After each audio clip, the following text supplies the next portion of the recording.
Coming up on ATV News, students rally together on campus to support survivors of sexual assault.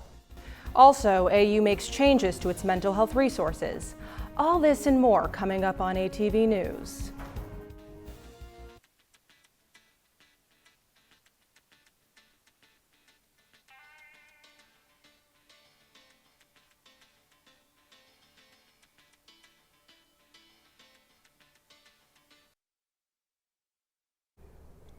Welcome to ATV News. I'm Grace Harmon. And I'm Francine Worsoff. Here are today's top stories. Before we begin our broadcast, we want to give you a content warning. The following story mentions sexual violence. American University sent out an email to the AU community on October 31st to inform them of a sexual assault that happened in Leonard Hall. According to an email, 2 a.m. the night before, a man entered 2 rooms in the residence hall without permission. One student lived in the 2 rooms, reported being sexually assaulted. There is an ongoing investigation between AUPD and MPD. And although AU has sent out an update email, some students were frustrated by the lack of information given about the perpetrator of the assault. The university only disclosed a brief description saying the person was, quote, a slender white male with brown hair in their late teens to early 20s and approximately 6 feet tall. In reaction to a limited university response, campus leaders organized a walkout yesterday afternoon. Melody Kloepfer gives us a look at how that event went. Approximately 10 days after American University informed students about the assault in Leonard Hall, a walkout was held on campus in solidarity with survivors of sexual violence. Freshman Grace Kosovich lives on the floor where the incident occurred. She was interviewed by AUPD officers and thought she should share her experience. It just felt very isolating, and like nobody was listening to what I had to say, and I think that blow came especially hard because it was the police, and they're supposed to be here to listen to us and to keep us safe, and they're explained to us as people who are going to help us, and instead they just do more harm. Lillian Frame was one of the organizers for this event. She asked students to show their solidarity by wearing red. Anticipating to see only a handful of her friends in the crowd, Frame was overcome with emotion when she saw the physical support of the AU community. And while Frame is frustrated by a lack of administrative response, she continues to push forward in her advocacy work. Every survivor we keep alive, every survivor we help, every person who's willing to make a change, that is a win, and that is all that matters.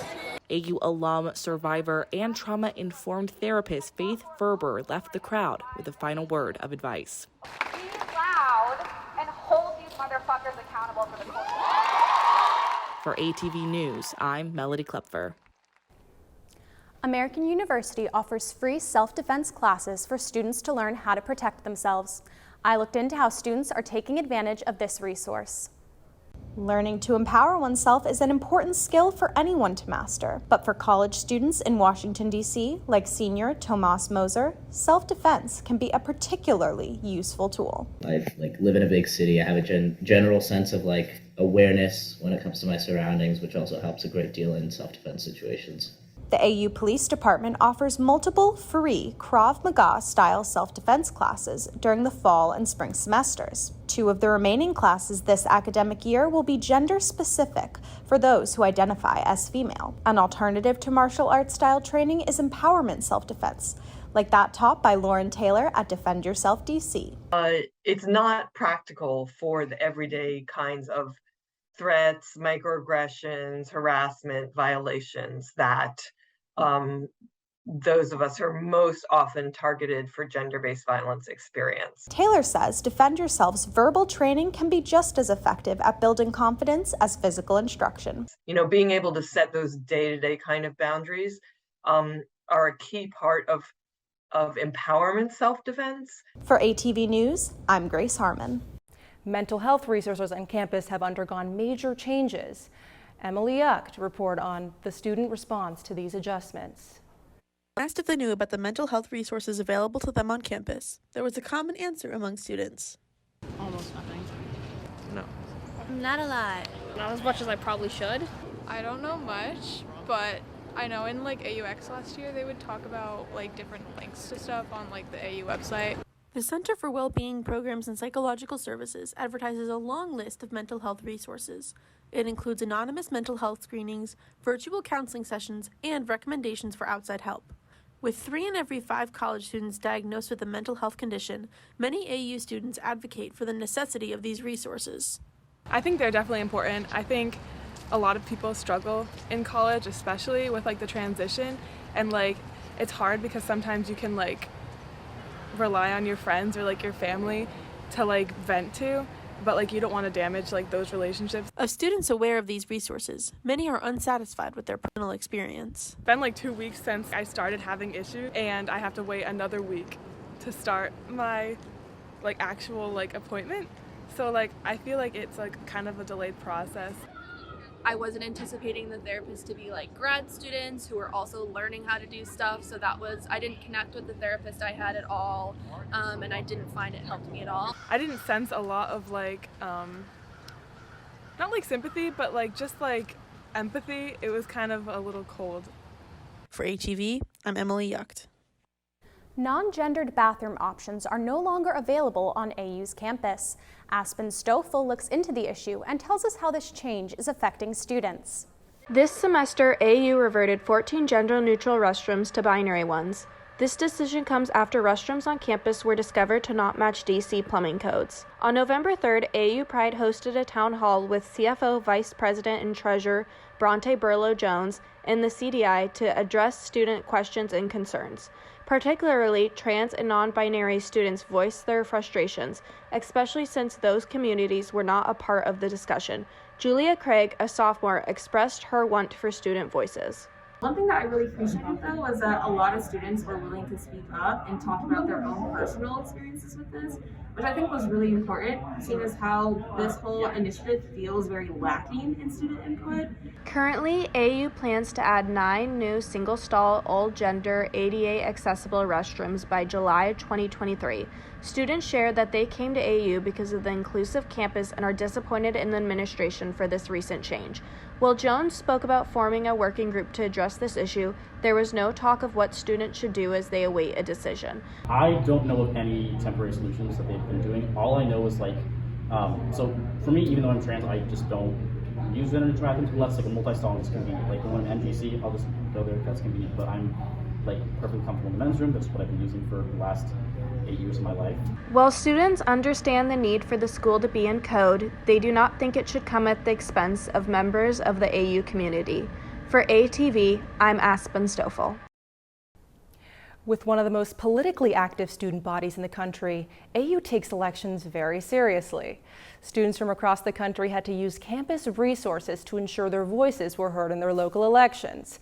I spoke with AU students about the AU Votes initiative that helped them cast their absentee ballots. Due to the pandemic, many states had to create more accessible voting options for the 2020 election. A popular resolution was mail-in voting. Although pandemic restrictions are not as apparent this election, many AU voters are sticking to absentee voting. These midterm elections saw many eager voters. A Pew Research survey says 72% of registered voters were very motivated to vote this year. There's a lot of really important issues on the ballot in DC this year, issues that affect students, and DC makes it really easy to vote with same-day registration. To match the energy of their politically active student body, American University crafted a school-wide initiative called AU Votes. Students were assisted with requesting absentee and mail-in ballots. Additionally, they were given the necessary postage and access to a notary at the library. AU's voting initiative was really nice because during the entire month of October, they had people set out booths outside the library, and when you walk into the first floor, they were asking you, hey, do you have mail-in ballots signed, or are you planning on voting and stuff? While AU made voting more accessible for students, some issues could not be resolved. For example, many states require a valid form of ID. AU freshman Caleb Morato couldn't vote because he didn't have a DC permit yet. There are a lot of important topics that are being discussed, abortion, gun rights. There's also a lot of policy agenda-related things that will be determined in the next 2 years, which is going to come as a result from these midterms. So for me, I feel a bit left out. For ATV News, I'm Francine Worsoff. Still to come on ATV News, we get a behind-the-scenes look at AU Improv. Improv actors aren't the only ones taking the stage. When we'll come back, we'll take a look at AU in Motion's upcoming performance.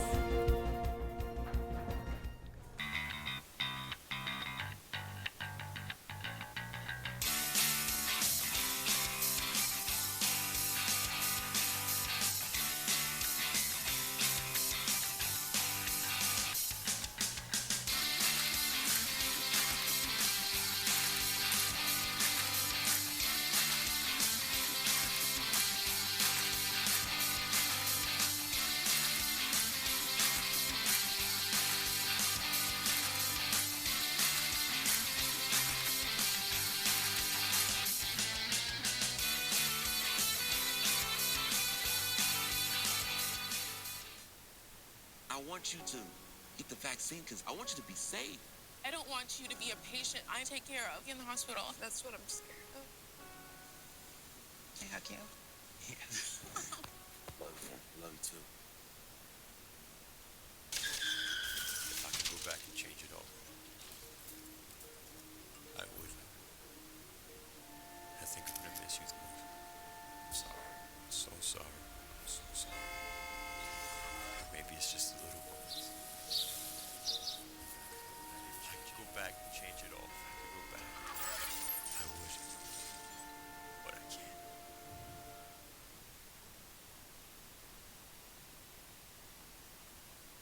Jordan knows he shouldn't eat this entire bowl of nachos, but tonight he's earned that right. Because a few hours ago, in the middle of happy hour, he recognized a sign. Not from the gods or a bolt of lightning, but from a double heart, a kissy face, and a fourth ha in ha ha ha. That's when Jordan knew he was buzzed. So when it was time to go, he got a ride home instead of driving. Be a legend like Jordan. Recognize your buzz warning signs and get a ride home. Buzz driving is drunk driving.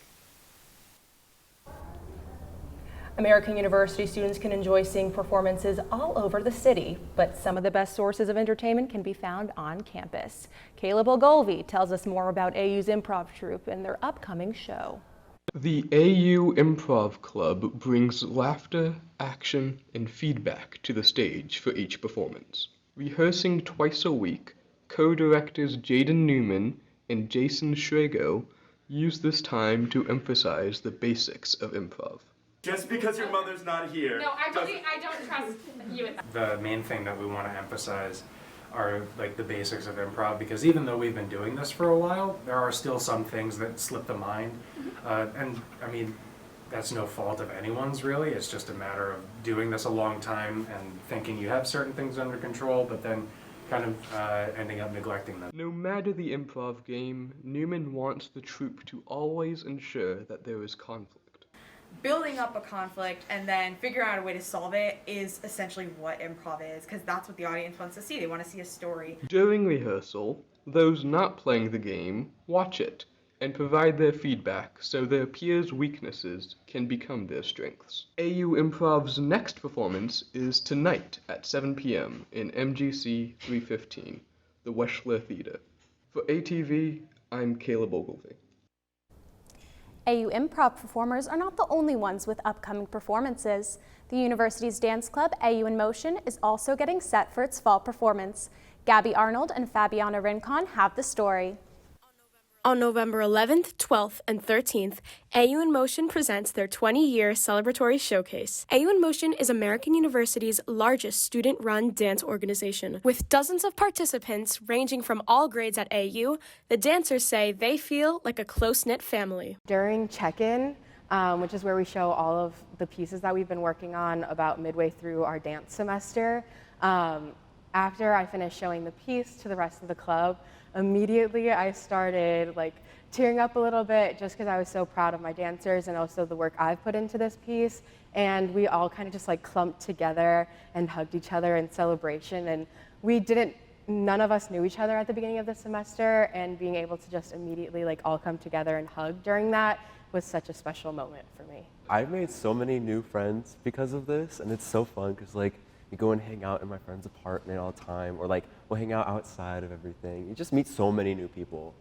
people I never even knew were on campus, and now they're like my favorite people ever. It's so much fun. AU in Motion held rehearsals nearly every day leading up to the performance. While usually in the Cats and Dance studio, the group moved to the Greenberg Theater this week to practice in the performance space. Their Fall 2022 showcase celebrates the organization's 20-year-long history with a set list of pieces created by their own student choreographers. For ATV News, I'm Fabby Rincon.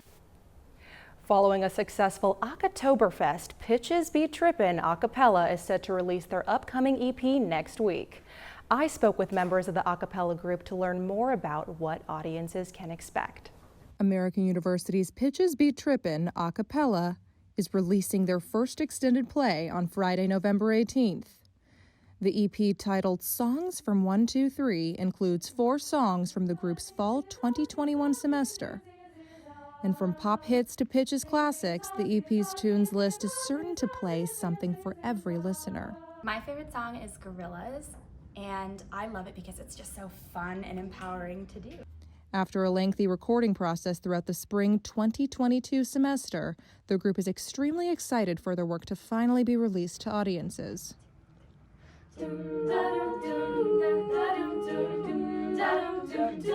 It really is a collection of all of the hard work and love and community that this group is. So it's a love letter to Pitches past, present, and future.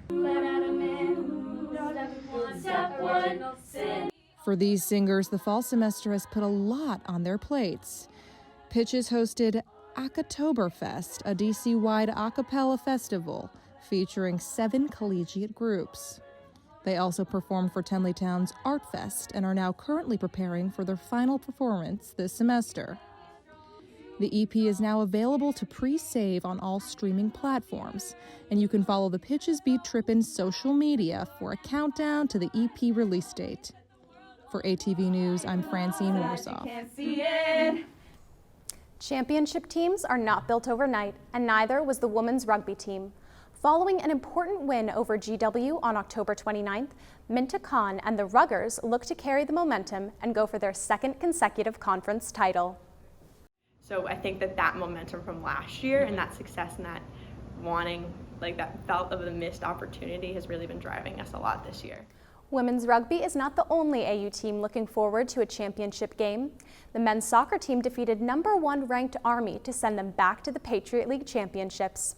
The Eagles came up short last year to Loyola, Maryland, and are hungry for redemption.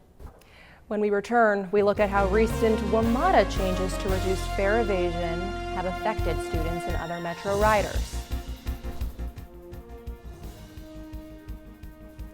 Also, students plan to take their studies across the world.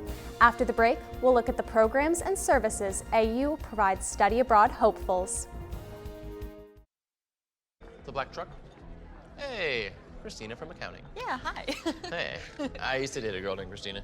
Oh, really? Yeah, and then she dumped me for my best friend. You want to see some photos of them that I took? I don't.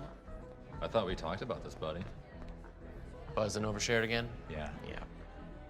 I'm gonna call a car. That's a smart idea. So yeah, I know, that's why I did it. Hey, you're gonna get back to the top of the mountain. Does that mean I'm gonna get back with Christina? No. Oh. No.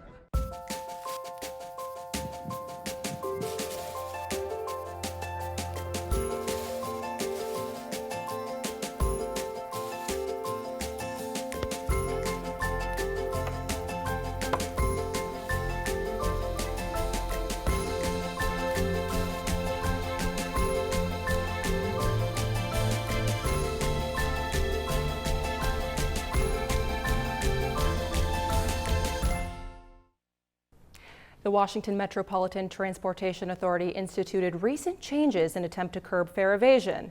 Stella Guzik has the story on how the change is impacting AU and the city as a whole. The Metro will begin enforcing fines for fare evasion on November 1st. Fare evasion was decriminalized in D.C. 4 years ago, making the fines a surprise to some. The fine in D.C. is $50. It is up to $100 in both Maryland and Virginia. The act was decriminalized due to concern that transit police were discriminating against Black DC residents. I think it's just another way of criminalizing poverty. Metro bus drivers and Metro station managers will not be permitted to issue fines, only transit police officers. The Metro loses an estimated $40 million a year to fare evasion. November will also bring new fare gate changes to stop riders from not paying, according to the WMATA website. These changes could include higher barriers and other deterrents. It just seems like a very harmful solution, if you could even call it that. There will also be an increase in transit police to enforce these fines. There is no current plan in place to oversee officers. It's 100% going to fall primarily on Black and brown people, especially in over-policed and underprivileged areas. From ATV News, I'm Stella Guzik. 61% of AU students study abroad.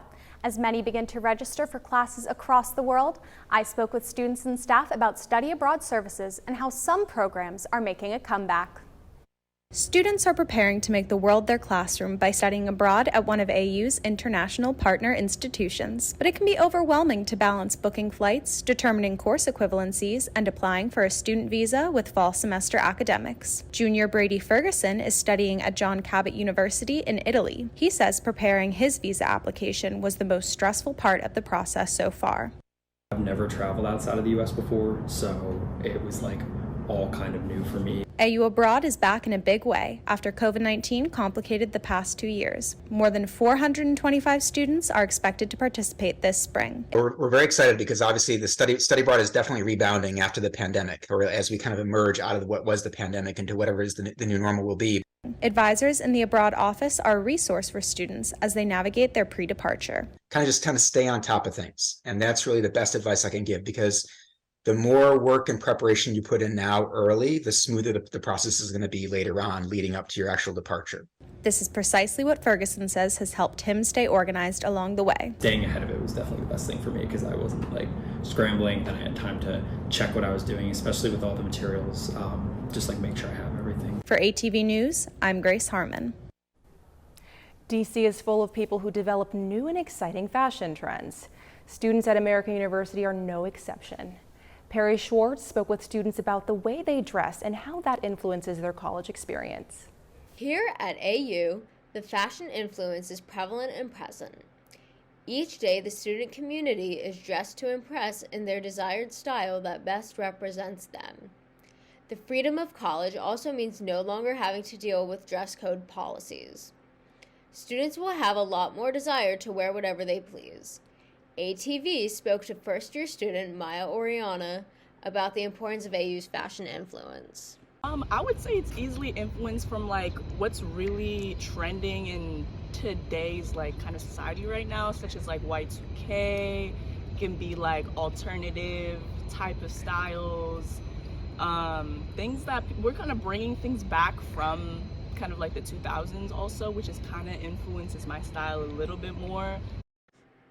Oriana also highlighted AU's diverse community, who come from all corners of the world, and how cultural background and where they grew up can influence their fashion identity. If you are a student interested in any fashion-related clubs on campus, make sure to check out AU's fashion club, EGO. For ATV, I'm Perri Schwartz. Thanksgiving break is 2 weeks away. Although students celebrate and choose to use the break differently, most are excited for one thing: the food. Gabby Arnold has the story on what AU students are craving. Many who celebrate Thanksgiving take it as an opportunity to connect with friends and family. The big excitement of the holiday revolves around what will be at the Thanksgiving table. With the diverse palettes of AU students, I took this opportunity to find out what students were looking forward to seeing at their tables. I love cornbread, and I make it every year. I hate the cranberry sauce, and I don't understand why they put it out on Christmas every year when no one eats it. It would have to be some yams or some collard greens. Squash. Just regular yellow squash, just cooked. I feel like it changes every year, but this year I'm really excited for the green bean casserole. I'm from the South, so we do put marshmallows in the sweet potatoes, but that's definitely uncommon. I don't find that very often, but it's pretty good. My absolute favorite Thanksgiving food is sweet potatoes. My grandmother makes like these amazing sweet potatoes with like marshmallows and stuff in it. It's really good. AU students had a wide variety of food that they were looking forward to enjoying. Have a happy Thanksgiving. For ATV News, I'm Gabby Arnold. Thank you so much for tuning in. We'll be back one more time before the end of the semester. I'm Grace Harmon. And I'm Francine Worsoff. Thanks for watching ATV News. We'll see you in December. And check us out on Instagram and Twitter @AUATV.